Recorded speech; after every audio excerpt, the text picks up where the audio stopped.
ব্যাপক বৃষ্টি, বাংলাদেশের অবস্থা খুবই ভয়ানক। পাহাড়ি ঢল আর ভারত থেকে আসা পানি বাংলাদেশকে তলিয়ে দিল।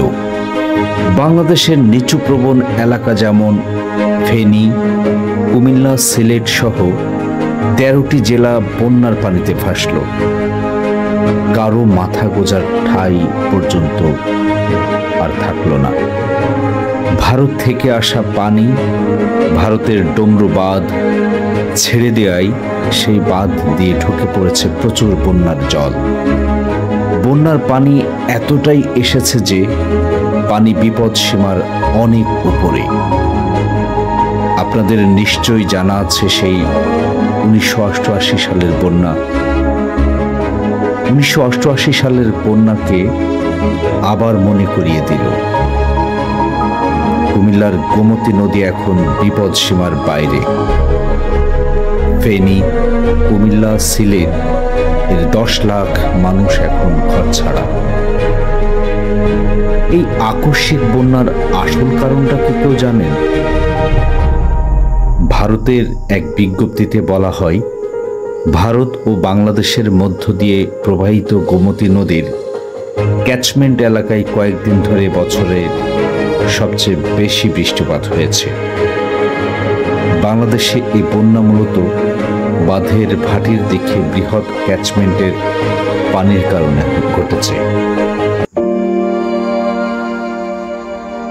বাংলাদেশে এই বন্যা মূলত বাঁধের ভাটির দিকের বৃহৎ ক্যাচমেন্টের পানির কারণে ঘটেছে।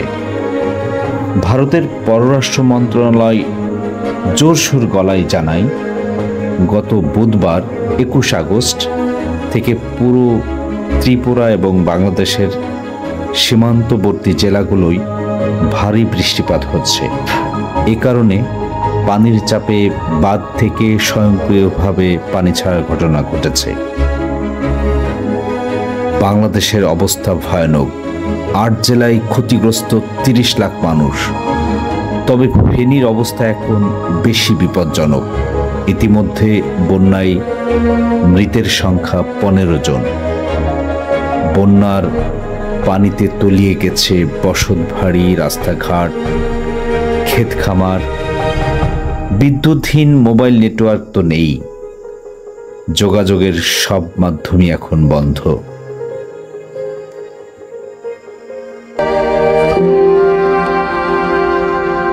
তবে উল্লেখ্য, দেশের বন্যা উপদ্রব দক্ষিণ পূর্বাঞ্চল এবং উত্তর পূর্বাঞ্চলে জেলাগুলোতে গত ২৪ ঘন্টায় বৃষ্টি কমে এসেছে।